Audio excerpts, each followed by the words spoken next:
But because, I'm an Apple fan, I'm already brainwashed, and I don't blame myself for being brainwashed with Apple because I feel like the shape of my heart is in Apple shape.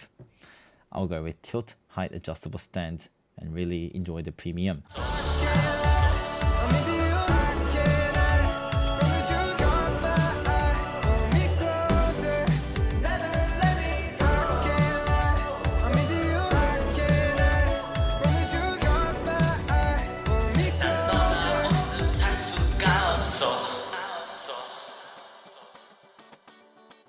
Hello everyone, in this video, I'd like to go through the Apple event that took place 9th of March online, 5 AM in Sydney time. I watched the entire keynote from 5 AM to 6 AM. It took exactly about an hour. And I want to share with you what sort of products were revealed during the event and giving you a review with the lens of a student. And potentially I will give you some guides in terms of what sort of products you might want to look at when you're studying at uni or when you're first subscribing to Apple's ecosystem. So these are the list of all the products that were released during the event, and let me go through one by one by referencing an article from Mac Rumors. So Apple announced a new iPad Air today at its peak performance event, which was the name of the event. It's featuring M1 chip previously found in the iPad Pro, as well as optional 5G connectivity, new front camera with center stage, and even faster USB-C connectivity. They came out in 5 different colors, from traditional space gray starlight, and a new color instead of green, it's purple. Some of the key highlights, other than the new array of colors, iPad Air features Apple's ultra-wide front camera with center stage for a more natural video conferencing experience, USB-C port, up to 2 times faster transfer speeds, and 5G on cellular models. So basically, they made the front camera better so that it supports center stage. And center stage is when camera automatically tries to put your face in the center of the video. And if more people join within the camera's angle, then the camera automatically shifts out or zooms in or out, zoom in, shift right, bottom left, so that everyone fits in the stage. So it's actually really good for conferencing calls. It moves as if there's a gimbal moving around the camera. It's very, very smooth. If you really engage yourself with FaceTime, Zoom calls using iPad, this is actually a very good option. USB-C port up to 2 times faster transfer speed. So this will be very useful for those people who are doing a lot of video editing, or when you need to transfer a lot of files from a USB, portable SSDs into iPad for maybe video editing. Having a 2 times faster transfer speed between your storage to iPad makes a huge difference. You actually buy time with that. And it supports 5G on cellular models. I think the biggest highlight with iPad Air this time is that it is powered by M1. The 8-core GPU delivers up to 60% faster performance, and 8-core GPU delivers up to 2 times faster graphic performance compared to the previous iPad Air. Now then, you might ask, okay, is iPad Air better option than iPad Pro? Well, there are 5 key differences between the new iPad Air and iPad Pro 11-inch that got released last year. First of all, it does not have ProMotion display, which means that it does not support 120Hz. The new iPad Air is only at 60Hz. iPad Pro had quad speakers, but iPad Air only has dual speaker, which means that the speakers are only at the bottom. Whereas in iPad Pro 11-inch, there are 2 more speakers above there, which actually makes a huge difference in your audio experience. iPad Air does not have Face ID, it has Touch ID at the top of the mini home button. iPad Air does not have a LiDAR sensor. LiDAR sensor is very useful when you need to do anything that requires a little bit more technical 3D style of work. And it has only 1 camera, whereas iPad Pro 11-inch has 2 cameras. But in my opinion, if you don't need those 5 key differences, iPad Air I think definitely outweighs iPad Pro just because it's more cheaper.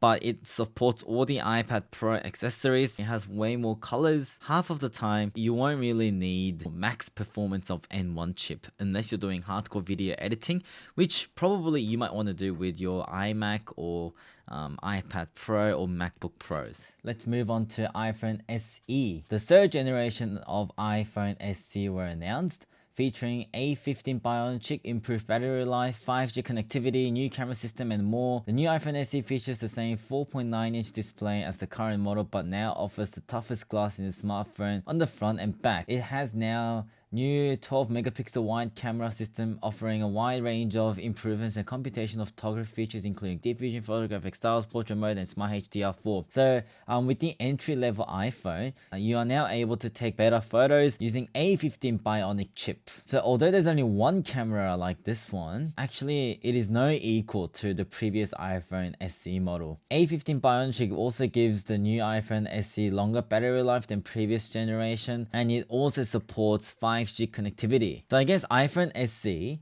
is a perfect starting entry iPhone for anyone who wants to try new iPhone, who doesn't really like Face ID. With such a cheap price, you have 5G connectivity, better camera, and longer battery life. My recommendation of who should buy iPhone SE, when you want to give your younger sibling who's now going into high school, you just want to buy them a big gift, that you can buy them this one. Or maybe if you need a second phone for your work, iPhone SE is a perfect phone. It's a good budget entry-level phone, which allows you to do basically everything that an iPhone could do at a pretty good performance. Now, Apple released the last family of M1 lineup, which is M1 Ultra. It's another game changer for Apple Silicon because of all the specs that you see here. Basically, think of it as two M1 chips being jointed together. So that's one M1 chip and that's another M1 chip using Ultra Fusion architecture that merges these two. So basically, the best M1 Pro chips times 2. 20 core CPU, 64 core GPU, up to 128 gigabytes of RAM. Incredible. This is an alien. When they first introduced M1 Ultra this morning, I was actually awestruck, and I realized this is why Apple is a market leader. So where did Apple put their first M1 Ultra chip into? It is Mac Studio, which is this one that you see. A 3.7-inch tall enclosure. Mac Studio looks like a larger Mac Mini, but it is far more powerful. Just by reading the spec of Mac Studio, you can already see that this is not designed for just normal ordinary users, pretty much the majority of the population. This is actually for pro users who really needs these performance. Surprisingly, there are ports in front of the Mac Studio, which has never been the case for any iMac or Mac Minis in the past. Now, Apple says that this Mac Studio remains incredibly quiet under the heaviest workloads. Now, on top of the Mac Studio, they also unveiled 27-inch 5K Studio Display external monitor. So you could think of this as a downgrade version of Pro Display XDR, which is Apple's the most high-end external display. Studio Display features an all-screen design with narrow borders, slim or aluminum enclosure like 24-inch iMac. This display could be tilted up to 30 degrees thanks to inbuilt stand. You can customize this display with height adjustable stand and counterbalancing arm. And there is also an option for VESA mount, which means install a monitor arm to this display. And there is also an option for you to upgrade into nano texture glass for an additional $300, which could be cleaned using Apple Cloth. The screen itself features 5K Retina resolution, 14.7 million pixels.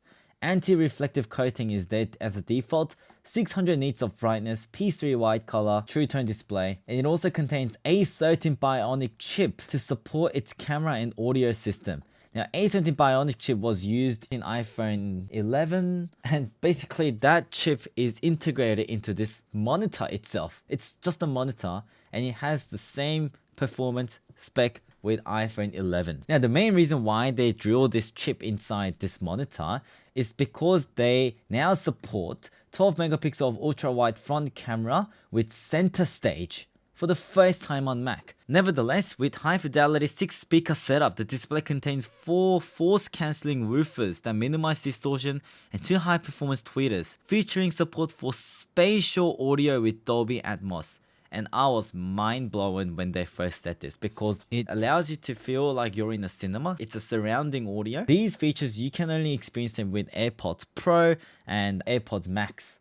But now you can just do that with this display. And it also includes studio quality 3 mic array that is optimized for calls and voice recording. So I feel like nowadays, when you tend to work from home more and more, and some of the uni classes are now just purely online, and sometimes you might have to deliver presentations online. This is spectacular. Would I recommend Mac Studio and Studio Display? Now, theoretically, you can just buy the Studio monitor and buy a cheap Mac Mini, which is at around $1,000 at a starting, also with an M1 chip.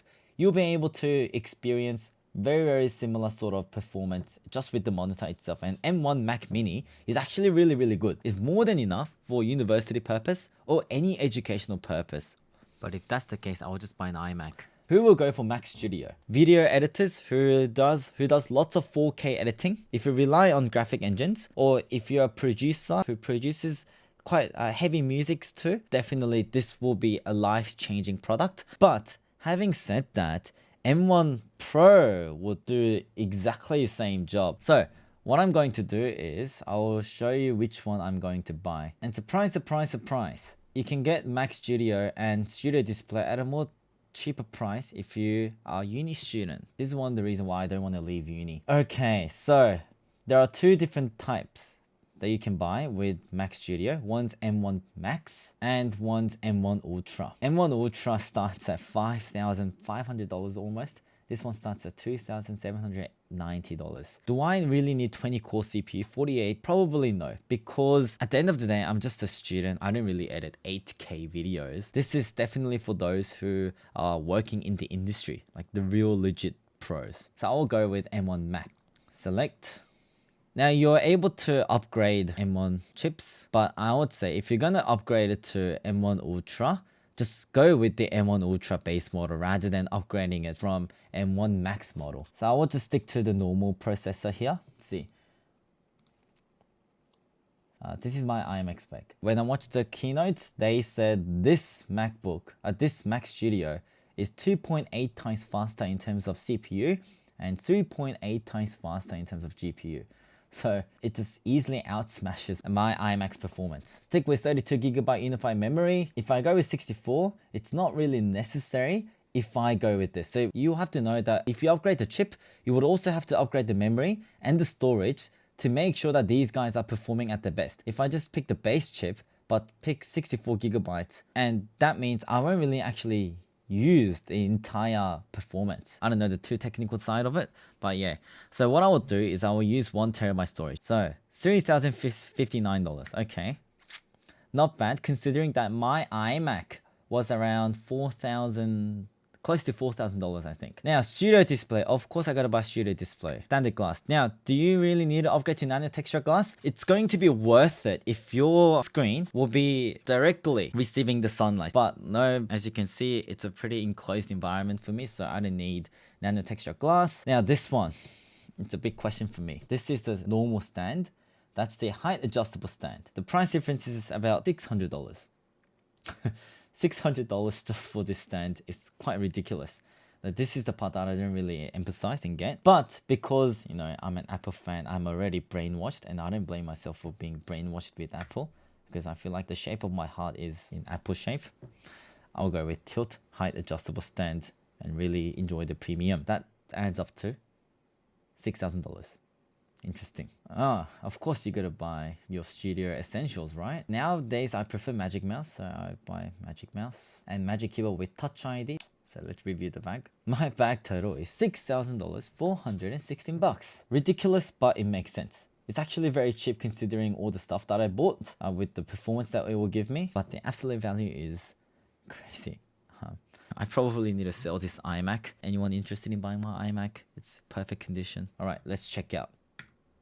So that was the review for Apple's March event. I did not expect myself to spend $6,400, but I'm pretty sure it will be worth it. Good investment for my future channels. So guys, I spent $6,400 on my YouTube and my songs and stuff.